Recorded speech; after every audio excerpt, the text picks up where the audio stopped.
Hello everyone, मी शिवानी स्वागत करते तुमचं माझ्या या यूट्यूब चॅनलवर.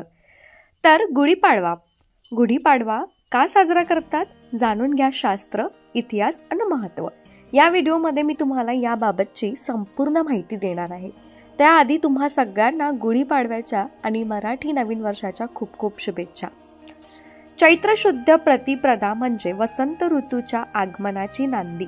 एवढेच या दिनाचे वैशिष्ट्य नाही तर विश्व उत्पत्तीच्या अंतिम क्षणाचा तो साक्षीदार आहे.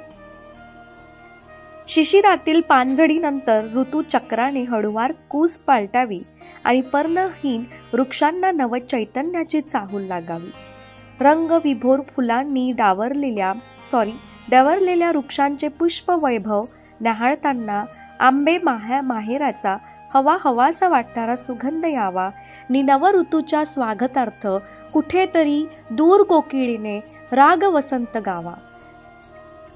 सर्जनशील निसर्गाच्या रंग रूप गंध नाद स्पर्शातील शालीनता म्हणजे वसंताच्या आगमनाची वर्दी. चैत्र शुद्ध प्रतिपदा म्हणजे वसंत ऋतूच्या आगमनाची नांदी. एवढेच या दिनाचे वैशिष्ट्य नाही तर विश्व उत्पत्तीच्या आदिम क्षणाचा तो साक्षीदार आहे. ब्रह्मपुराणानुसार महाप्रलयानंतर ब्रह्मदेवाने चैत्र शुद्ध प्रतिपदेच्या दिवशी विश्वाची उत्पत्ती केली. या तिथीला भूतलावर नवजीवन संचलित आले. एका पौराणिक कथेनुसार मर्यादा पुरुषोत्तम रघुपती श्री रामचंद्रांनी रावणाचा पराभव करून असुरी शक्तीचा नाश केला आणि 14 वर्षाचा वनवास संपवून माता सीतेसह अयोध्येत परत आले. त्या दिवशी अयोध्यावासी यांनी तोरण पताका लावून गुढी उभारून विजयोत्सव साजरा केला. त्या दिवसापासून गुढी उभारण्याची प्रथा प्रस्थापित झाली. ऐतिहासिक संदर्भानुसार पैठण म्हणजेच की प्रतिष्ठान नगरीत राजधानी असलेल्या सातवाहन राजाने जडबोजड पराक्रमशून्य प्रजेत आत्मतेज फुंकून प्रोत्साहित केले व त्यांच्यात चैतन्य जागृत केले तो हा दिवस. सुमारे 2000 वर्षापूर्वी चैत्र शुद्ध प्रतिपदेला शालीन वाहन शंकाचा प्रारंभ झाला. तेव्हापासून मराठी कालगणनेची सुरुवात झाली. सातवाहन राजाच्या राज्यातील आजच्या गुजरात, कर्नाटक, आंध्र प्रदेश या राज्यात हीच कालगणना आजही प्रचलित आहे. कर्नाटक, आंध्र प्रदेशामध्ये युगाती तथा युगाती या नावाने हा दिवस साजरा केला जातो. पळव पाडवो हा संस्कृत शब्दाचा मराठी अपभ्रंश पाडवा हा शब्दांचा मराठी अर्थ चंद्राची कला.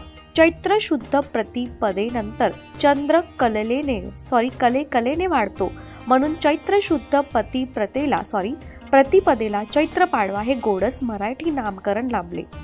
आपले पूर्वज निसर्गाविषयी कृतज्ञता पाळण्यासाठी सूर्य, चंद्र, पर्वत, नदी, वृक्ष यासारख्या निसर्ग स्वरूपाची पूजा अर्चा करायचे. त्यातूनच या प्रतिकात्मक गुढीची निर्मिती झाली असावी. पराक्रम, विजय, सर्जनशीलता, उत्पत्ती आणि चैतन्य या प्रतिकात्मक पूजन म्हणजे गुढीपाडवा.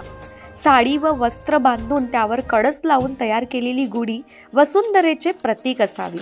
सांस्कृतिक दृष्टीने विचार केल्यास चैत्र महिन्यानंतर शेतकरी हा नव्या पेरणीसाठी आपले शेत शिवार तयार करीत असतो. तेव्हा शेतीची प्राथमिकता कामे, शेताची साफसफाई व नवपेरणीच्या दृष्टिकोनातून कामाचे नियोजन संपूर्ण कुटुंब एकत्र येऊन त्या दिवशी संपूर्ण नियोजन करत असते.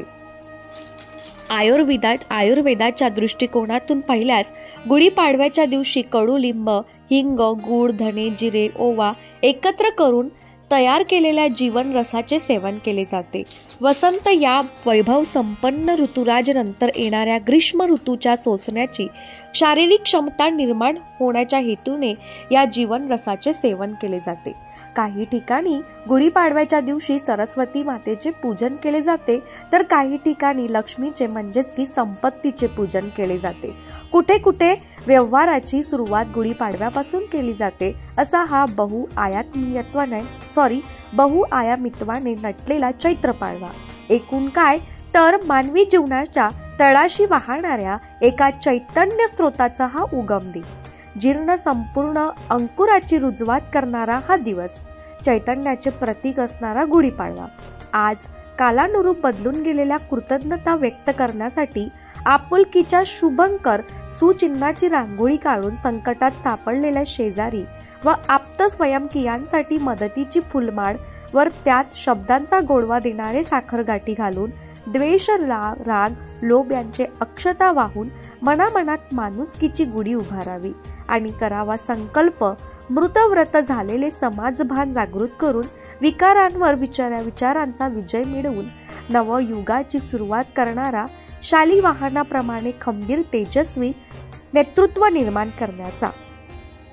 आपले पूर्वज निसर्गाविषयी कृतज्ञता पाळण्यासाठी सूर्य, चंद्र, पर्वत, नदी, वृक्ष यासारख्या निसर्ग स्वरूपाची पूजा अर्चा करायचे. त्यातूनच प्रतिकात्मक गुढीची निर्माण झाली असावी.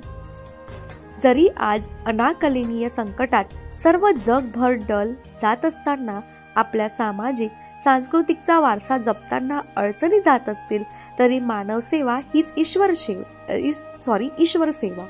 याच उक्तीप्रमाणे डॉक्टर, सफाई कामगार, नर्स, कर्तव्यदक्ष कर्मचारी, पोलीस कर्तव्यदक्ष कर्मचारी यांच्याविषयी सद्भाव ठेवून सहकार्याची गुढी उभारली तरच नवचैत्र पालवीप्रमाणे पुन्हा एकदा सुदृढ, संपन्न, निरोगी, निरामय भवताल अनुभवता येईल. तरच होईल अधिक सत्कृप्त मानवी जीवनाच्या तळाशी वाहणारा चैत्र पाडवा. तुम्हाला ही माहिती कशी वाटली मला नक्की कमेंट करून सांगा. ही माहिती ज्यांनी लिहिली त्यांनाच या माहितीचं श्रेय जातं. धन्यवाद.